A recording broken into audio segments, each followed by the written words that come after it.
नमस्ते Bharat, WH news digital में आपका स्वागत है। मैं हूं विजय खौसे। आज के खबर के प्रायोजक है एश इलेक्ट्रॉनिक्स एंड फर्नीचर्स वाड़ी नागपुर। हम रहते हैं खबरों के आगे, खबरों के पीछे, खबर छुपाते नहीं दिखाते हैं। राजनीति हो या सामाजिक, क्राइम हो या भ्रष्टाचार की, अन्याय हो या अत्याचार की, हम देते हैं निडरता से खबर को महत्व। आप भी खबर को महत्व देकर हमारे चैनल को सब्सक्राइब करें, विज्ञापन देकर हमें आर्थिक मदद करें।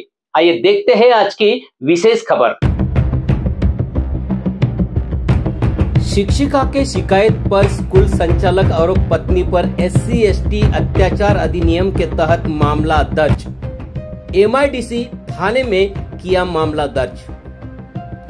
गुर्दे प्राथमिक विद्यालय झाड़े लेआउट जैताला नागपुर में कार्यरत एक दलित शिक्षिका द्वारा दर्ज कराई गंभीर शिकायत के आधार पर स्कूल संचालक नितिन गुर्दे पाटिल और उनकी पत्नी प्रभारी प्राध्यापिका रेणुका विजय ठौले पर अनुसूचित जाति और जनजाति अत्याचार निवारण अधिनियम के तहत मामला दर्ज किया गया है।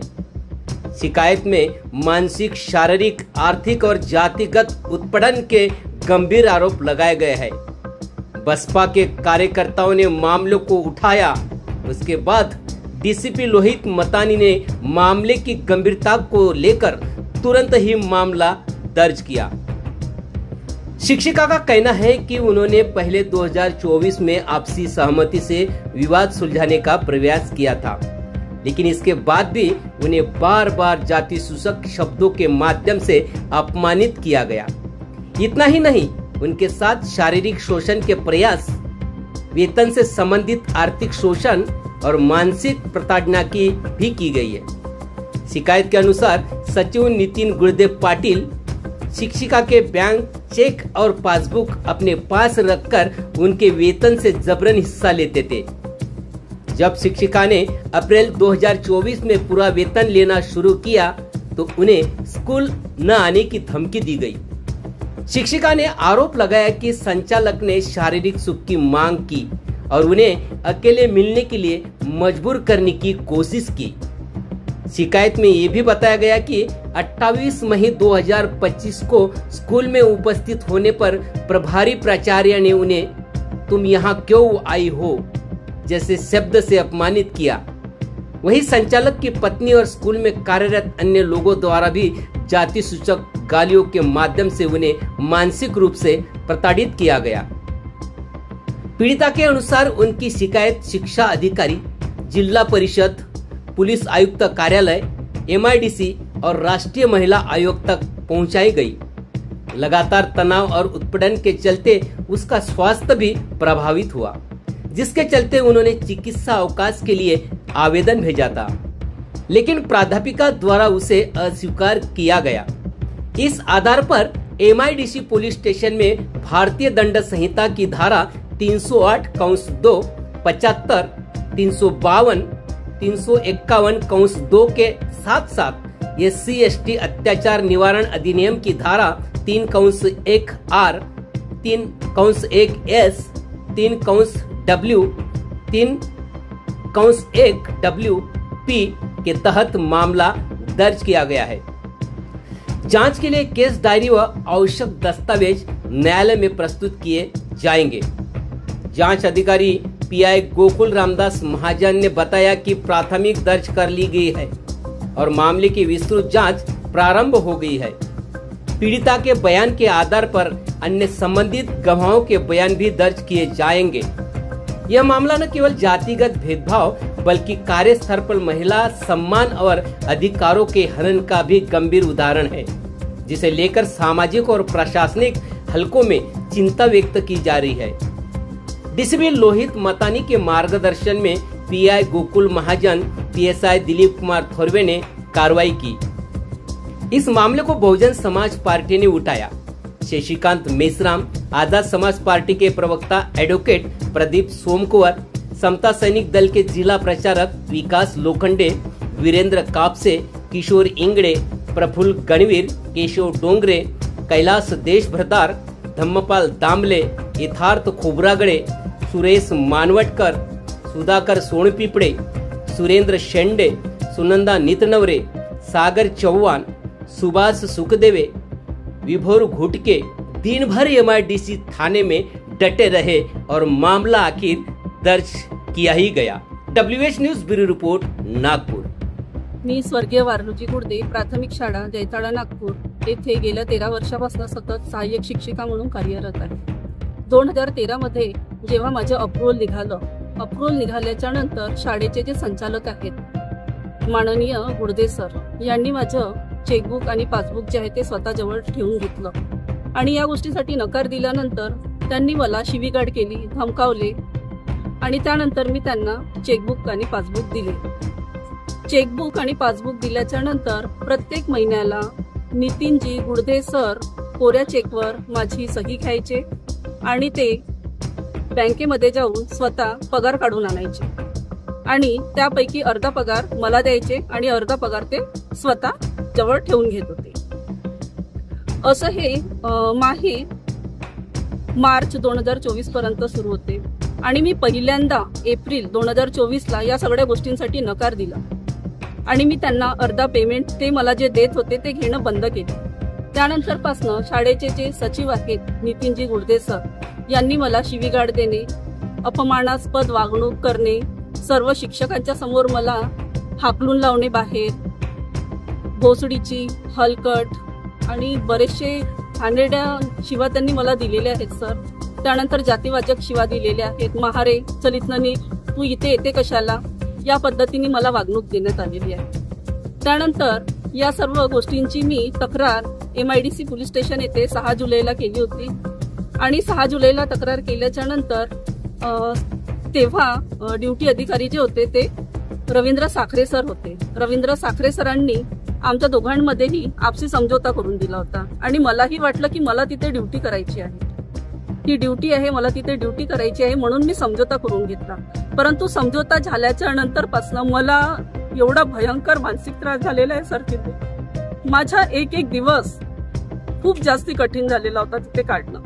त्यानंतर तक्रार दिल्यानंतरही 8 जुलै, 9 जुलै आणि 10 जुलैला मला शाळेच्या बाहेर ठेवण्यात आलं होतं आणि या सगळ्या गोष्टींची मी तक्रार माननीय शिक्षणाधिकारी जिल्हा परिषद नागपूर यांच्याकडे केली होती। त्यांना तक्रार केल्याच्या नंतर शिक्षणाधिकारी सरांनी जे शिक्षण विस्तार अधिकारी आहेत त्यांना शाळेमध्ये पाठवलं आणि या सगळ्या घडलेल्या गोष्टींबद्दलची त्यांनी नोंद करून घेतली आणि मला शाळेच्या आतमध्ये घेण्यास मुख्याध्यापिका यांना सांगितले आणि त्यानंतर 11 तारखेपासून मला शाळेच्या आतमध्ये त्यांनी घेतले।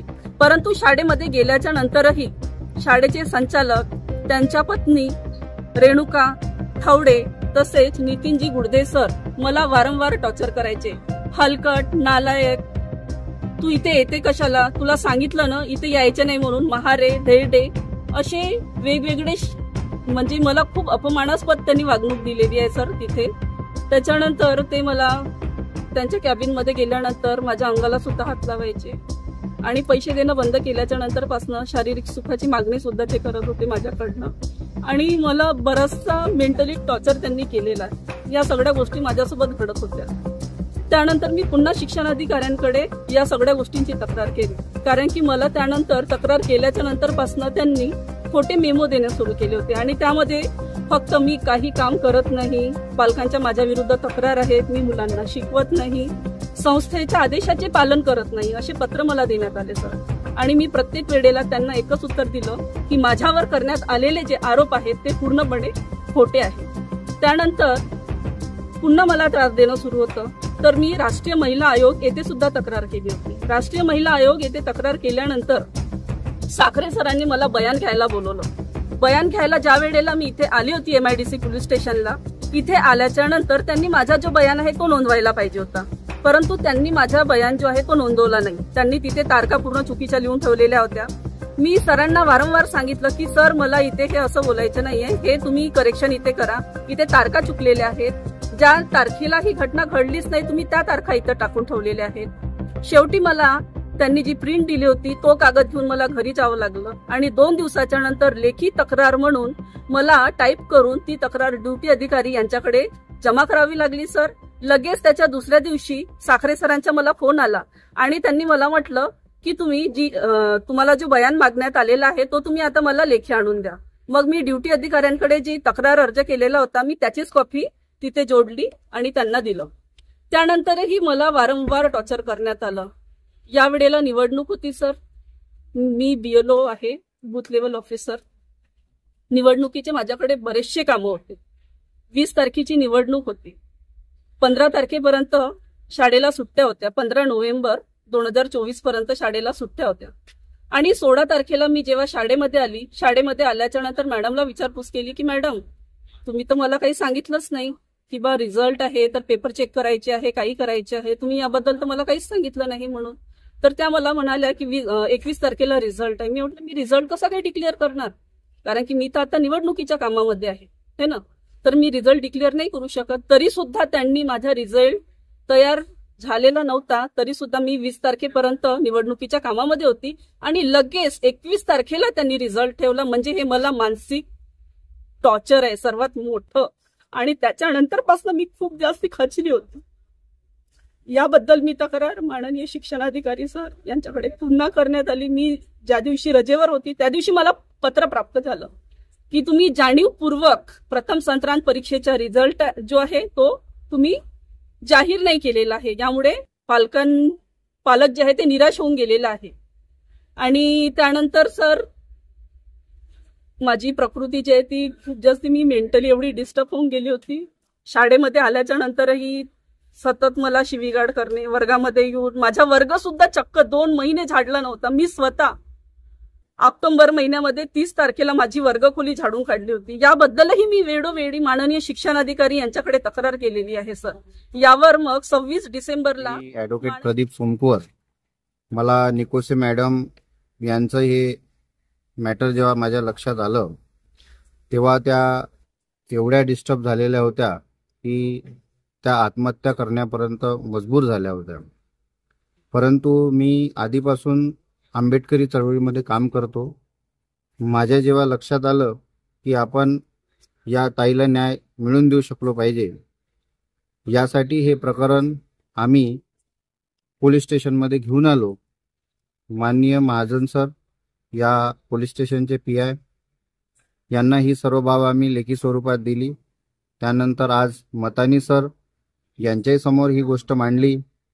आज गुडदे यांच्या शाळेमध्ये या दलित शिक्षिकेवर जो अन्याय झालेला आहे तो असा कित्येक शाळेमध्ये होतो, परंतु तो आज उघडकीस आला. आम्ही इथे आलो आणि त्यांच्यावर ॲट्रॉसिटी ॲक्ट अंतर्गत गुन्हा दाखल झाला. तसेच त्यांच्यासोबत जो शारीरिक मानसिक छळ झाला आणि जे एक्स्टॉर्शन झालं, त्यांचा जो पैशाचा घोळ केला, त्यांच्या जवळपास 10 ते 12 वर्षापासून त्या शाळेमध्ये जॉब करत होते आणि ते शाळेचे संचालक गुडदे हे दर महिन्याला त्यांचा अर्धा पगार आपल्या खात्यामध्ये ओढून घेत होते. तर अशा प्रकारे त्या बाईने एवढे दिवस तो अन्याय अत्याचार सहन केला आणि ज्यावेळेस ते अन्यायाच्या विरोधात त्यांनी आवाज उठवला त्यावेळेस त्यांना शाळेतून काढण्यात आलं. त्यांना जातीवाचक शिवीगाळ करण्यात आली, त्यांना शरीर सुखाची मागणी करण्यात आली आणि या सर्व गोष्टी आम्ही आज MIDC पोलीस स्टेशनमध्ये ठेवल्या आणि MIDC पोलीस स्टेशनतर्फे त्यांच्यावरती ॲट्रॉसिटी ॲक्ट अंतर्गत गुन्हा दाखल झाला आणि एक्स्टॉर्शनचा पण गुन्हा दाखल झाला. तसेच त्यांच्यासोबत जो शारीरिक छळ झाला त्यांचा पण गुन्हा दाखल करण्यात आला. तर आमची टीम बहुजन समाज पार्टी, आझाद समाज पार्टी आणि सर्व आंबेडकरी बांधव इथे दटून राहिले आणि समता सैनिक दल यांचा सुद्धा मोठ्या प्रमाणात सहभाग मिळाला आणि त्यांच्यावर गुन्हा दाखल झाला. तर आमच्या सर्वांतर्फे अशी मागणी आहे की त्यांना लवकरात लवकर अटक करावी आणि त्यांना या गुन्ह्यामध्ये अटक करून लवकरात लवकर हे मॅटर फास्ट ट्रॅकमध्ये चालवण्यात यावं अशी मी आपल्या चॅनेलच्या माध्यमातून विनंती करतो. मेश्राम, बहुजन समाज पार्टी, हिंगणा विधानसभा अध्यक्ष, माजी विधानसभा अध्यक्ष. कालपासनं आम्हाला मीनाक्षीताई निकोसे यांच्यावर जो अत्याचार होत होता त्याच्याबद्दल माहिती पडली आणि माहिती पडल्यानंतर आम्ही MIDC ठाणा गाठला आणि आल्यानंतर MIDC ठाण्याचे PI श्री गोकुलजी महाजन यांच्यासोबत संवाद साधल्यानंतर त्यांनी योग्य ते काल आम्हाला आश्वासन दिलं. काल लेखी स्वरूपात आम्ही त्यांना तक्रार दिली. त्याच्यानंतर त्यांनी आश्वासन दिलं. त्याच्यानंतर आज आम्ही सर्व बहुजन समाज पार्टीचे सर्व कार्यकर्ता, समता सैनिक दल आम्ही या MIDC थान्यामध्ये येऊन जे गुडदे आहेत, आरोपी आहेत गुडदे, त्यांच्यावर